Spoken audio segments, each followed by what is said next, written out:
श्री गणेशाय नमः। भाद्रपद माह में गणेश चतुर्थी कब है? गणेश चतुर्थी क्यों मनाई जाती है? गणेश चतुर्थी की पूजा विधि क्या है? कथा क्या है? आज इसी के बारे में इसमें हम बात करेंगे इस वीडियो में। गणेश चतुर्थी इस बार 7 सितंबर को है। गणेश चतुर्थी हिंदुओं का एक प्रमुख त्यौहार है। यह त्यौहार भारत के विभिन्न भागों में मनाया जाता है, किंतु महाराष्ट्र व कर्नाटका में बड़ी धूमधाम से मनाया जाता है। पुराणों के अनुसार इसी दिन भगवान श्री गणेश जी का जन्म हुआ था। गणेश चतुर्थी पर हिंदू भगवान गणेश जी की पूजा की जाती है। कई प्रमुख जगहों पर भगवान गणेश की बड़ी प्रतिमा स्थापित की जाती है। इस प्रतिमा का 9 दिनों तक पूजन किया जाता है। बड़ी संख्या में आसपास के लोग दर्शन करने पहुंचते हैं। 9 दिन बाद गानों और बाजों के साथ गणेश प्रतिमा को किसी तालाब, महासागर इत्यादि जल में विसर्जित किया जाता है। गणेश जी को लंबोदर के नाम से भी जाना जाता है। शिव पुराण में भाद्रपद मास के कृष्ण पक्ष की चतुर्थी को मंगल मूर्ति गणेश जी की अवतरण तिथि बताया गया है, जबकि गणेश पुराण के मत से यह गणेश अवतार भाद्रपद शुक्ल चतुर्थी को हुआ था। गण प्लस पति इक्वल टू गणपति। संस्कृत श्लोक के अनुसार गण अर्थात पवित्रक, पति अर्थात स्वामी, गणपति अर्थात पवित्रकों के स्वामी। गणेश जी की पूजा विधि।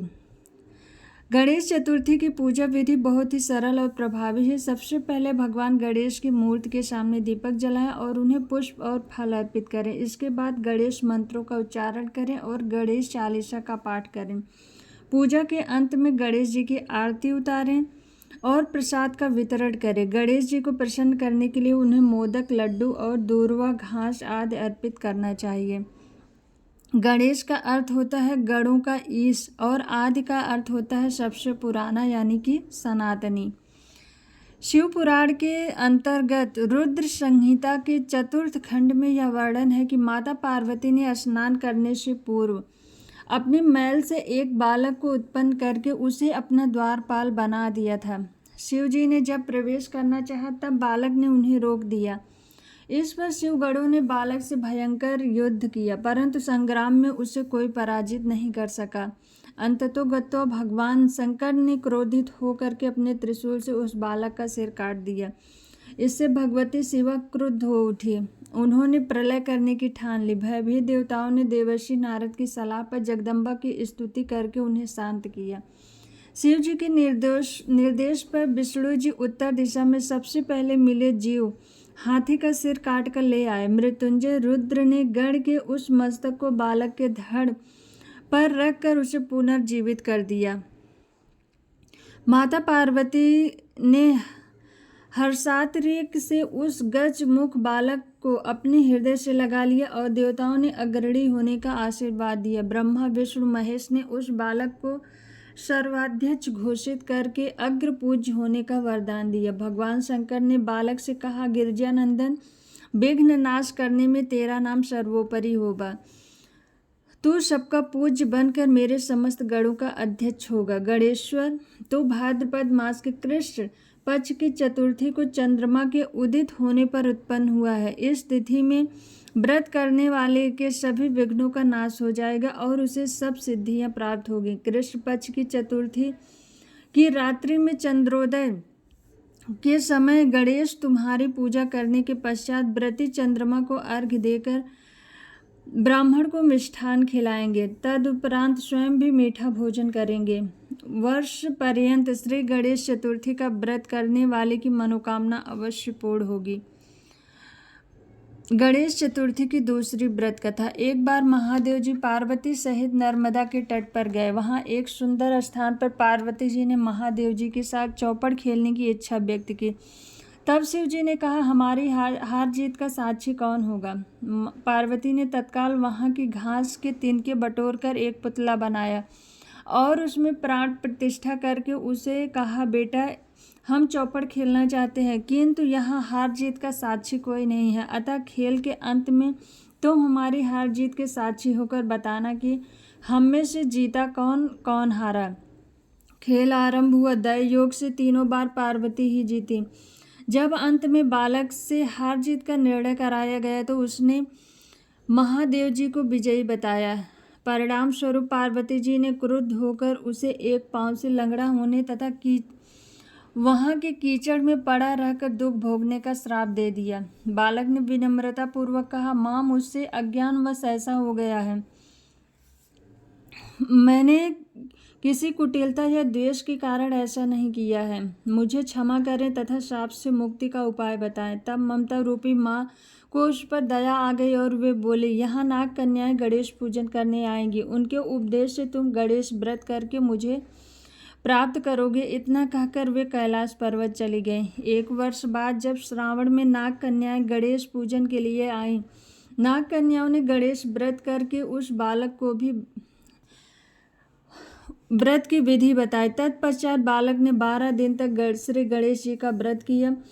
तब गणेश जी ने उसे दर्शन देकर कहा, मैं तुम्हारे व्रत से प्रसन्न हूँ, मनोवांछित वर मांगो। बालक बोला, भगवान, मेरे पाँव में इतनी शक्ति दे दो कि मैं कैलाश पर्वत पर अपने माता पिता के पास पहुँच सकूँ, वे मुझ पर प्रसन्न हो जाएं। गणेश जी तथास्तु कहकर अंतर्ध्यान हो गए। बालक भगवान शिव के चरणों में पहुंच गया। शिव जी ने उससे वहां तक पहुंचने के साधन के बारे में पूछा। तब बालक ने सारी कथा शिव जी को सुना दी। उधर उसी दिन से अप्रसन्न होकर पार्वती शिव जी से भी विमुख हो गई थी। तदुपरांत भगवान शंकर ने भी बालक की तरह 21 दिन पर्यंत श्री गणेश का व्रत किया, जिसके प्रभाव से पार्वती के मन में स्वयं महादेव जी के से मिलने की इच्छा जागृत हुई। वे शीघ्र ही कैलाश पर्वत पर पहुंची। वहां पहुंचकर पार्वती जी ने शिव जी से पूछा, भगवान, आपने ऐसा कौन सा उपाय किए जिसके परिणाम स्वरूप मैं आपके पास भागी भागी आ गई।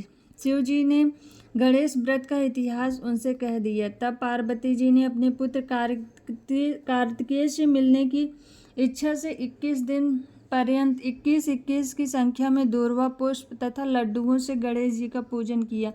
21वें दिन कार्तिकेय स्वयं ही पार्वती जी से मिलने आ गए। उन्होंने भी माँ के मुख से इस व्रत का महात्म्य सुनकर व्रत किया। कार्तिकेय जी ने यही व्रत विश्वामित्र जी को बताया। विश्वामित्र ने व्रत करके गणेश जी के जन्म से मुक्त होकर ब्रह्म ऋषि होने का वर मांगा। गणेश जी ने उनकी मनोकामना पूर्ण की। ऐसे हैं श्री गणेश जी जो सबकी मनोकामनाएं पूर्ण करते हैं। गणेश चतुर्थी की तीसरी व्रत कथा। एक बार महादेव जी स्नान करने के लिए भोगावती गए। उनके जाने के पश्चात पार्वती ने अपने तन के मैल से एक पुतला बनाया और उसका नाम गणेश रखा।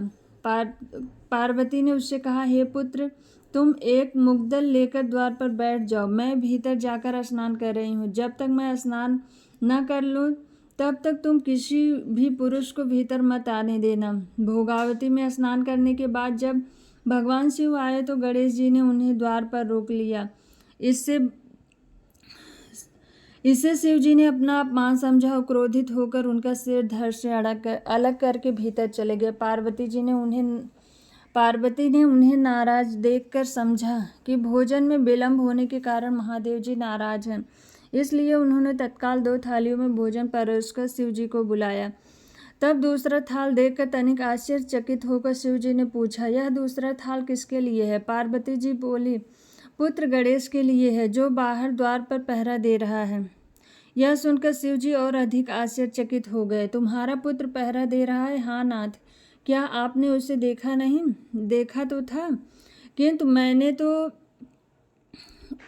अपने रोके जाने पर उसे कोई उद्दंड बालक समझकर उसका सिर काट दिया। यह सुनकर पार्वती जी बहुत दुखी हुई। वे विलाप करने लगी। तब पार्वती जी को प्रसन्न करने के लिए भगवान शिव ने एक हाथी के बच्चे का सिर काटकर बालक के धड़ से जोड़ दिया। पार्वती जी इस प्रकार पुत्र गणेश को पाकर बहुत प्रसन्न हुई। उन्होंने पति तथा पुत्र को प्रीतिपूर्वक भोजन कराकर बाद में स्वयं भोजन किया। यह घटना भाद्रपद शुक्ल चतुर्थी को हुई थी, इसलिए यह तिथि पूर्ण पर्व के रूप में मनाई जाती है।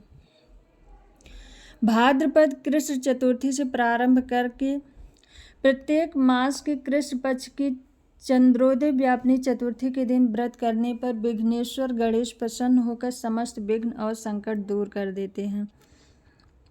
भगवान गणेश को मोदक और लड्डू का भोग लगाया जाता है जो उन्हें अति प्रिय है। प्रत्येक शुक्ल पक्ष चतुर्थी को चंद्र दर्शन के पश्चात व्रती को आहार लेने का निर्देश है, इसके पूर्व नहीं। किंतु भाद्रपद शुक्ल पक्ष की चतुर्थी को रात्रि में चंद्र दर्शन चंद्रमा को देखने का निषिद्ध किया गया है। जो व्यक्ति इस रात्रि को चंद्रमा को देखते हैं उन्हें झूठा कलंक प्राप्त होता है, ऐसे शास्त्रों का निर्देश है। यह अनुभूत भी है। इस गणेश चतुर्थी को चंद्र दर्शन करने वाले व्यक्तियों को उक्त परिणाम अनुभूत हुए हैं, इसमें संशय नहीं है।